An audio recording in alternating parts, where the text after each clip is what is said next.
Hi and welcome back to the channel. I hadn't planned on doing a video today, but because of yesterday's activities, I thought I'd release this short video.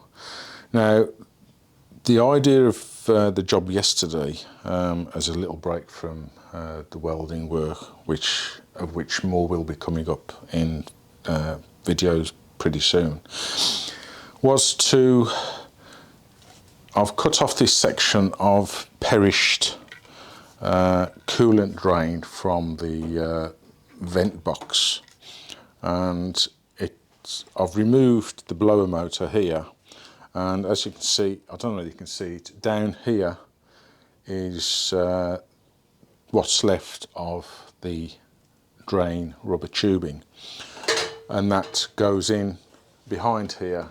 And although I can feel and try and get that rubber hose off, it would be better, and it gives you more access to remove the top vent system.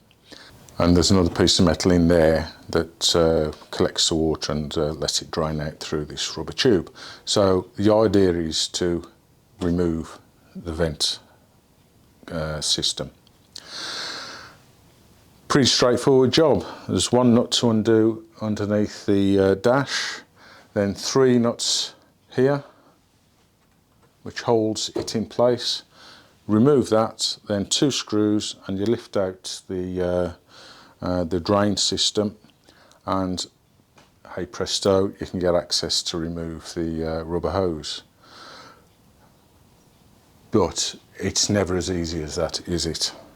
So what I'll do now is I'll set the camera up properly, and I'll go through how you remove this and what I found when I tried to remove this. Interesting, and a total and utter bodge.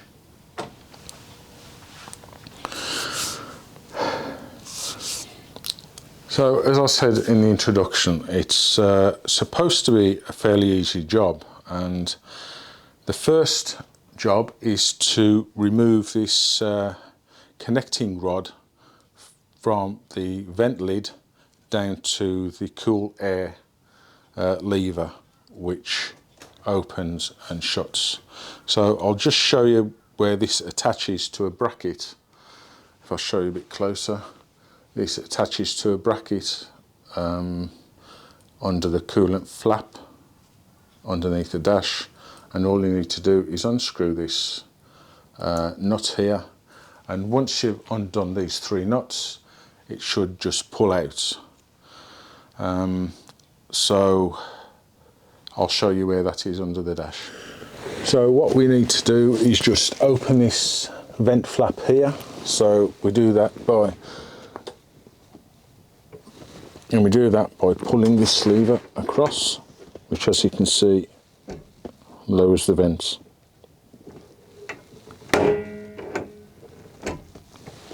Now if we take a look inside there, okay, you can just see that bracket moving there, and that is what attaches to the bottom end of the rod I showed you. So fairly easy to undo, and as I say, it should have just pulled out with the air vent lid. So the next stage is to remove the bolts retaining the vent assembly to the top of the scuttle. Fairly easy, nuts came off fine, and then lifting the whole assembly out, the connecting rod should just pull out with it. Now it's a little bit of a convoluted shape, a little bit of a step here, and it just didn't want to come when I finally got it released. More about that in a minute. So what I had to do was remove the retaining screws, or nuts rather, from where it attaches to the top of the vent lid. So when you operate the lever inside the car, this raises, and so raises the lid, and this top part attaches here. One nut came off fine, but the other one just sheared off, as you might just be able to see. So anyway, that's another little repair I need to do. So yeah, what's happened next? Well, with the connecting rod out the way, I just tried to lift this out and it was absolutely stuck solid. Now there's supposed to be rubber seals at various places on here. You can see this one around there has just disintegrated, and there's evidence that others have as well. The seal to the top of this lid is pretty much non-existent, and the rubber that's left is really hard and brittle. And I suspect the previous person or people that had this vent off, the rubber under there was gone as well. So they didn't replace the rubber. They replaced it with some sort of hardening mastic, or it might not have originally been intended to go solid, but it sort of has. And I just could not get it off, and I think some of it was actually araldite. So I had to spend a short while trying to scrape it out and then lift it off, but I couldn't get the back to scrape off the gunk that's holding it in, so I had to use the lower bolts underneath the bracket to gradually lift it off, and fortunately it did. So yeah, there we've got the removed vent box. But it doesn't really stop there, because if I just take the video camera off the tripod, we'll have a little bit of a closer look.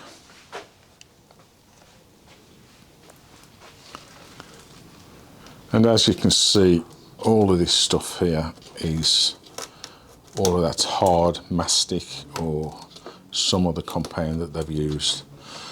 So the next stage, in order to get to the rubber hose, which was the reason for taking this off, is to just undo 2 screws, one there and one there, and this should just lift out. Now I'm hoping, and I haven't done this yet or tried it, I just hope that this will just lift out. Otherwise I've got another pain in the backside in order to try and get this off. Anyway, that's what I'll do now. Okay, let's see if this comes off easy enough.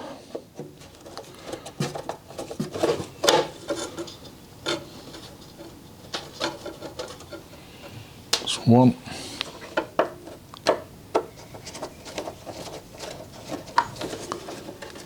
Two.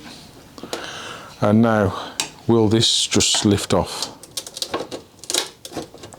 It looks as though it's been sealed at the back.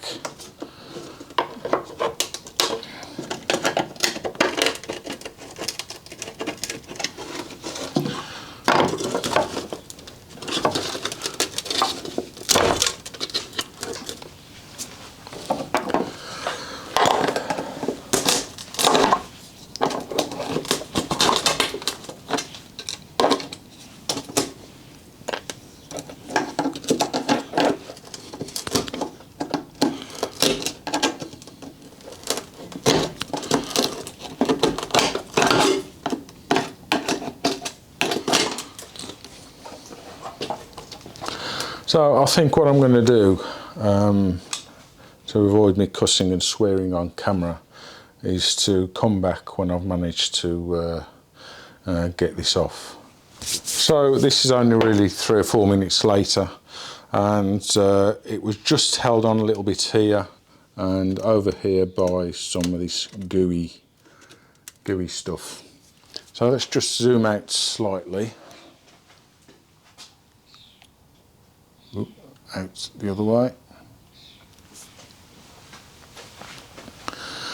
So now this just pulls out,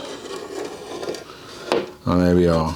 And there's, you can see there's a vent there, and there's a small channel here with a hole in it so that it vents out and down over the, or round the blower motor, and drains out to the road.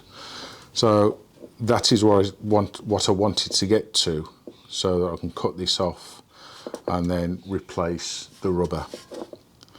So one small job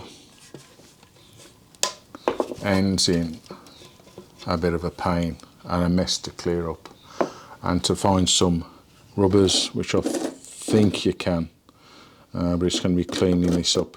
That's going to be the bit of a pain in the backside. So I suppose in retrospect I could have just tried to remove the hose from this blower aperture here, but I thought it'd be easier, thinking that the job was fairly straightforward, which it is if the right seals are in place, but when someone glues it down, no, it's not.